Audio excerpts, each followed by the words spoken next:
Hi friends, మా బాబుకైతే విపరీతంగా దగ్గు వచ్చిందనమాట. ఎందుకంటే మాకు ఇంటి ముందు జామ చెట్టు ఉంది కదా, అవి పండు జామకాయలు 1, 2 అలా తినడం వల్ల దగ్గు ఎక్కువైపోయింది.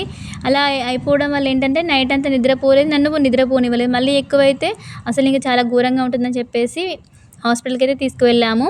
ఇక్కడ హాస్పిటల్ తీసుకెళ్తే మాకేంటంటే సిరప్లు ఇచ్చారు, దగ్గుకు జలుబుకు సర్దికి అయితే ఇచ్చాడు. ఇక్కడ మా బాబుతో ఏంటంటే మనకి జ్యూస్ అని చెప్పేసి ఎక్కడ పెట్టినా కూడా తీసుకొచ్చి అయితే పోయమని చెప్పేసి ఏడుస్తాడు. అందుకని చెప్పేసి నాకు అప్పుడప్పుడు నవ్వు వస్తుంది. అదే మా పాప అయితే చిన్నప్పుడు సిరప్లు తీయడమే ఆలస్యం, పోయి గోడ గుద్దుకొని ఏడ్చేదనమాట వద్దని చెప్పేసి.